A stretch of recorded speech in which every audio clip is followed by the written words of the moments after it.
What's up, YouTube? Welcome back to Celio's Network. Today we're looking at the best decks in the standard format of the Pokemon trading card game in January 2023.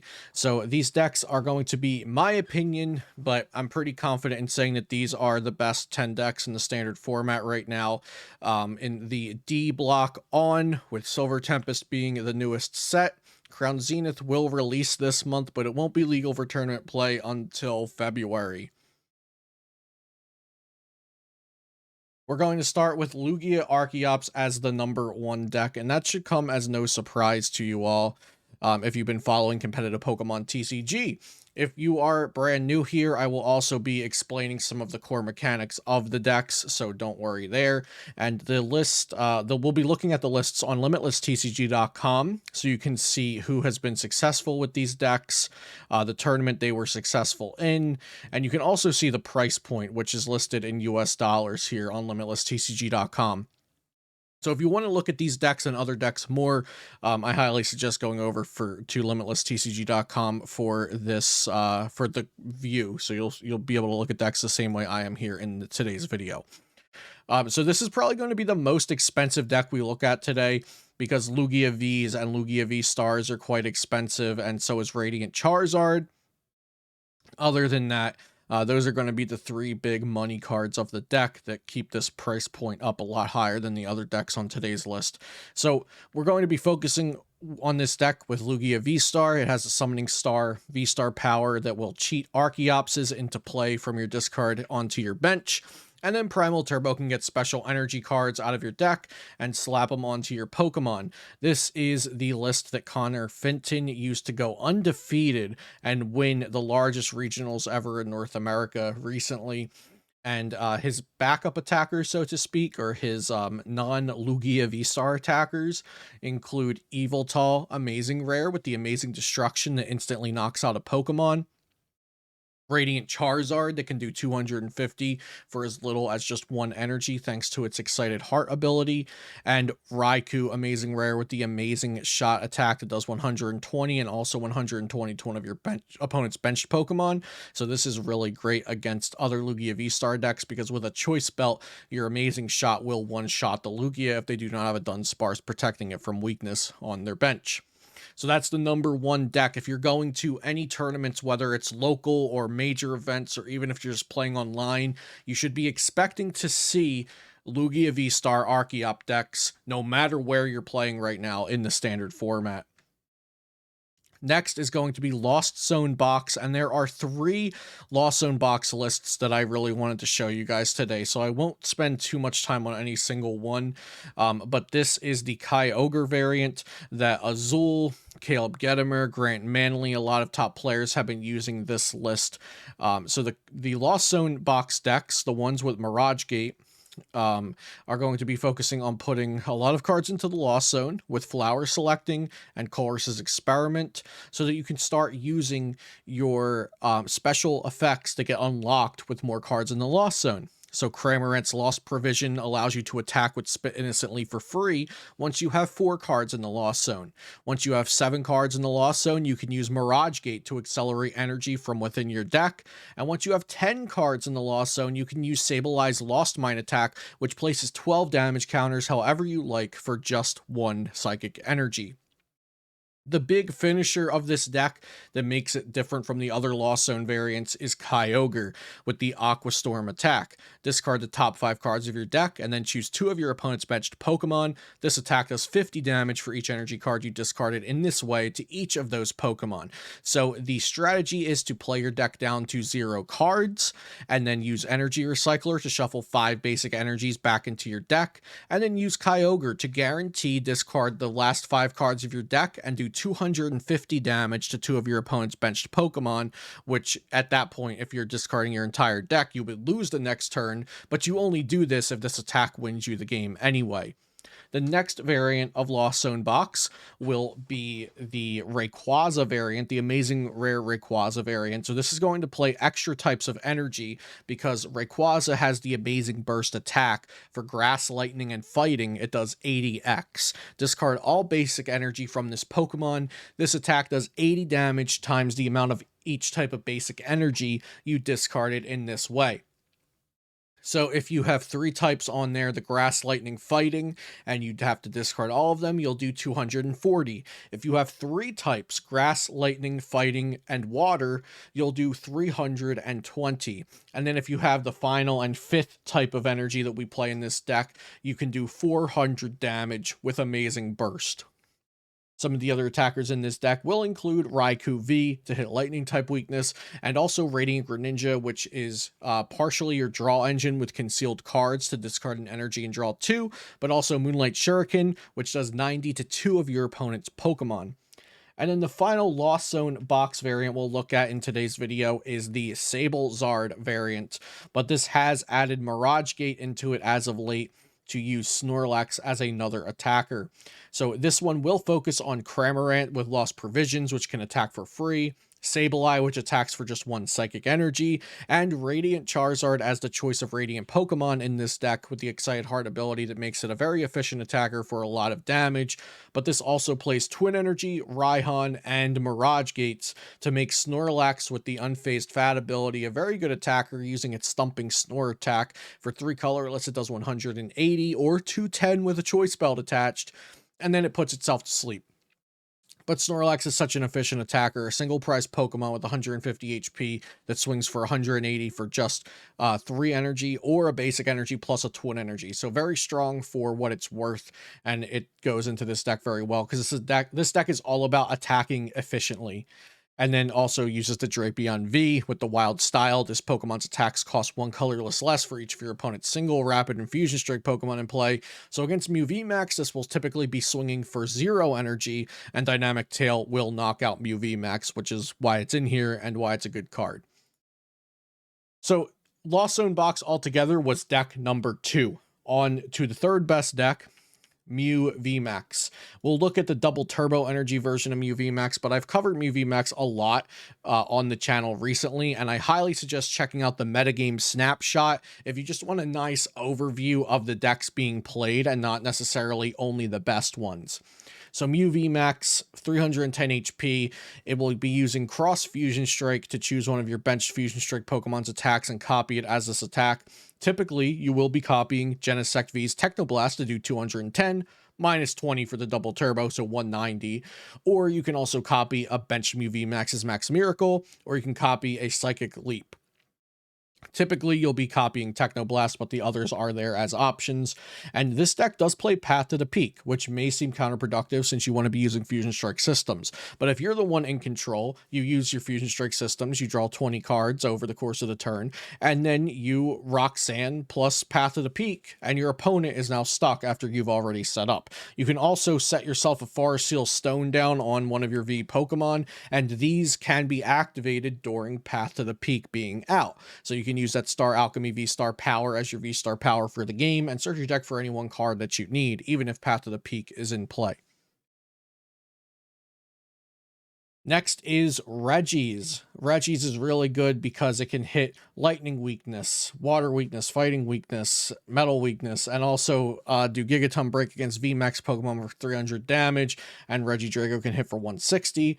You can do all of this with single prize Pokemon, which is why it's so good, and Regigigas has the Ancient Wisdom ability. Once during your turn, if you have all the Regis in play, you may attach up to 3 energies from your discard pile to one of your Pokemon. It's not secluded to just basic energies, so we'll only be playing special energies in this deck to take advantage of that, and you can just repeatedly attach all these energies you need onto your Pokemon. So Regieleki is great because it hits Palkia V-Star and Lugia V-Star for weakness. This Regieleki can either be used to use Targeted Bolt to knock out the Dunsparce your opponent has on the bench, preventing weakness, or you can use it for Electromagnetic Sonar. So Electromagnetic Sonar is typically going to be used because your opponent has an Ice Cube out, which attacks, does 70 damage, and then says it can't be attacked by, or can't be damaged by basic Pokemon next turn. So you'll use Yellhorn and then Electromagnetic Sonar the Yellhorn back, so that your opponent has to either switch out the Ice Cube and then attack once it's healed of its confusion, or or they flip tails and then you win because they flip tails on confusion and now you can attack them. And then if it doesn't work, they switch it out, they heal it. You'll just use that yell horn again after electromagnetic sonaring it back into your hand.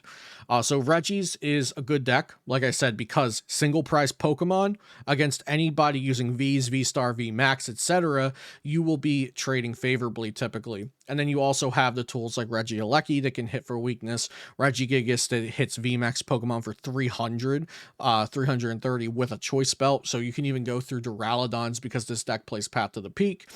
Reggie's is just such an efficient and yeah, just a very efficient deck that trades favorably with a lot of decks. And it also can just have this insane burst potential of setting down all of your Reggies, accelerating to something, and swinging heavy damage every turn. And then you also have a little bit of disruption in there with the Marnie and Path of the Peak, and a little bit of tech with the Yell Horn.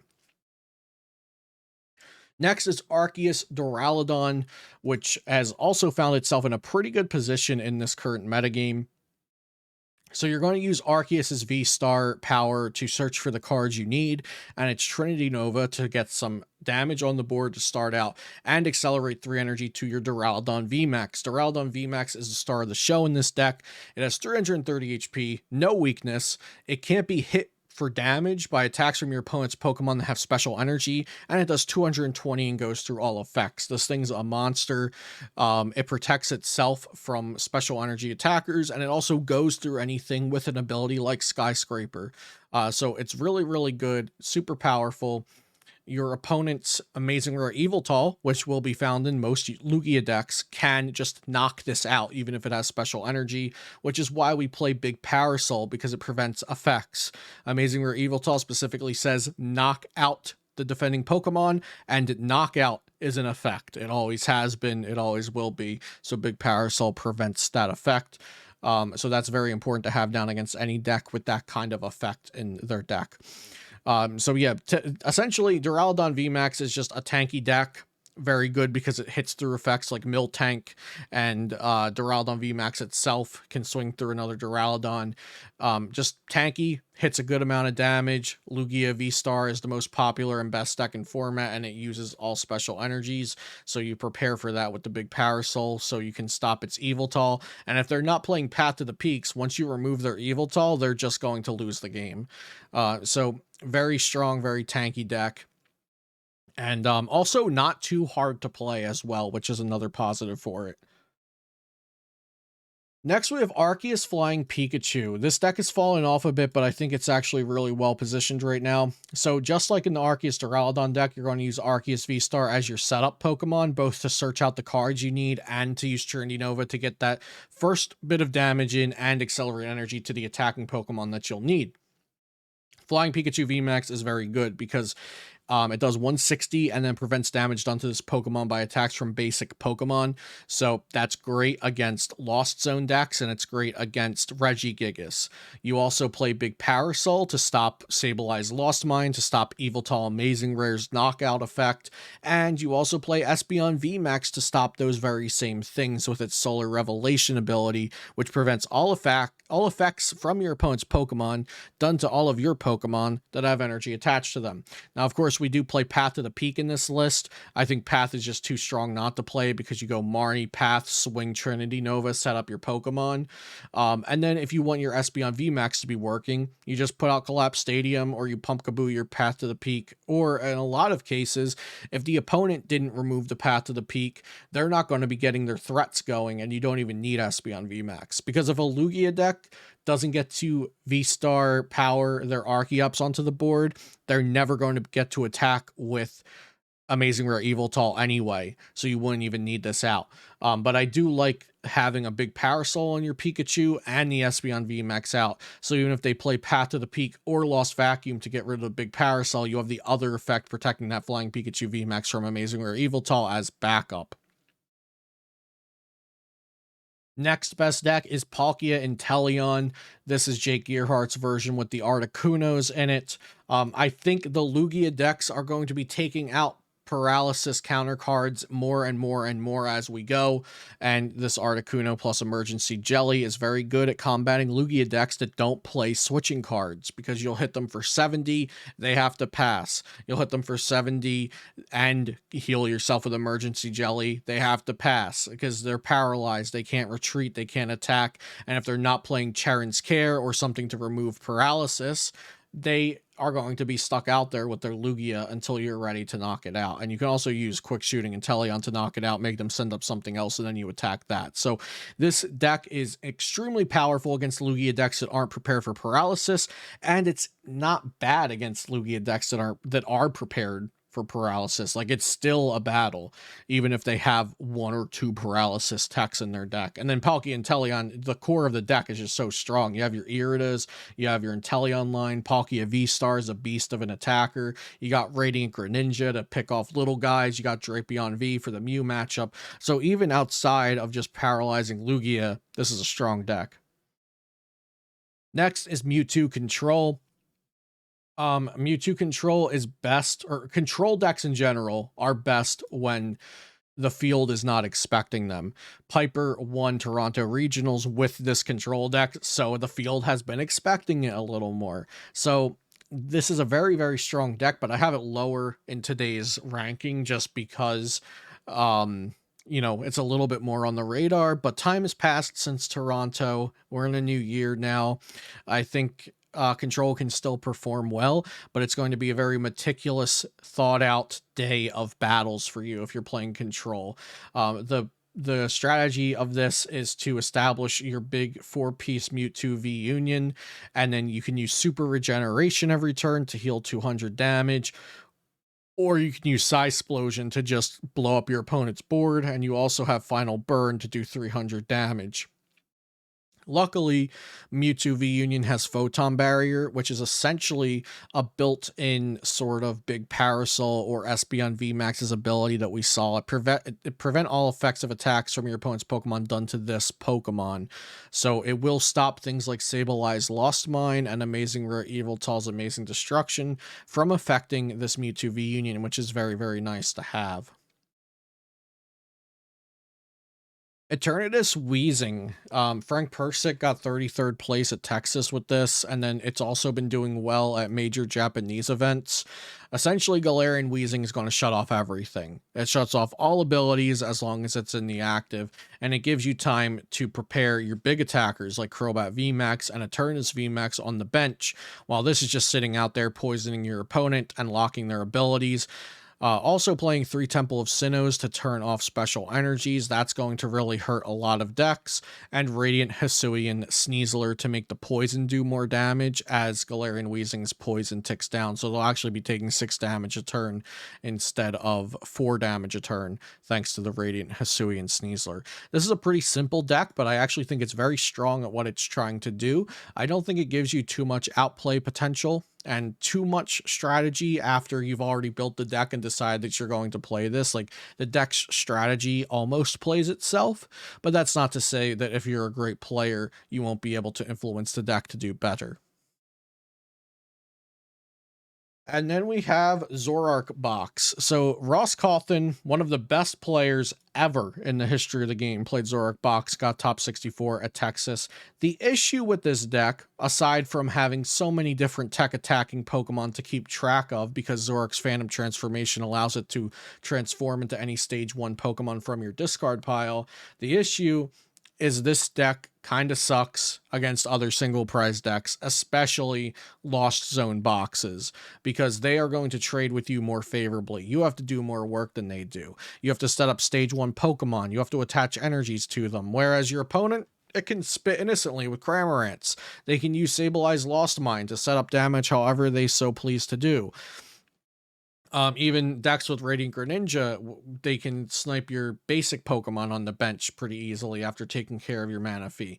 So this deck trades into V-Star, V-Max decks very, very well, but it struggles with the single prizer portion of the metagame, which is why this deck is a bit of a risk to play. And I think it's a great deck, but it's much lower on today's video. This is not a deck that I would really want to play into a tournament because I know the risks that are there, and I know if I see Lost Zone decks, I probably can't outplay them most of the time because my deck is just at such a disadvantage. But on the flip side, if I play against Lugia and Mew, I know I'm about to have a really good time into those matchups. So that's kind of the cost and benefit of playing a deck like this. And then the last deck we'll look at, this is deck number 11. This is an honorable mention, but Blissey Miltank Eviltal. It got 10th place at the Champions League Kyoto, which I think had like 3,000 players at it. So this is a placement that I don't take lightly. Miltank, some decks just won't have a way around Miltank, so that's a good starter right there. Eviltal, if you play against something like Mew VMAX that just plays 4 double turbos, or you play against Lugias that mismanage their energies, you're going to be able to beat them with Eviltal because you discard 3 special energies a turn with Cry of Destruction. And then you also have Blissey V, which can just get out of control and stack so many energies onto itself with Blissful Blast, and you'll be doing 200, 300 damage a turn. In addition to that, you have Cape of Toughness to make your Blissey V have 300 HP, you have Hyper Potion to heal it, you have Charon's Care to heal it, you have Path to the Peak to turn off your opponent's abilities, and you have 4 Marnies, because sometimes you just win because you said Marnie at the right time and your opponent gets a bad hand. So this deck, I think it's underrated right now. It's also not too hard to play to a satisfactory rate, and it has outplay potential, definitely because of the Eviltals, the Miltank, all the different supporters you have here to choose from if you have multiple of them in your hand, when to play your Hyper Potions, when to play your Path to the Peaks. I think this deck is underrated. I didn't want to put it in the top 10, but I did want to give it that special mention today. So thank you guys so much for watching the best decks in standard format January 2023 today. Be sure to subscribe to the channel for daily Pokemon TCG content. Check out my sponsors, and if you have any questions or suggestions, leave them in the comments down below, and I'll see you next time here on Celio's Network.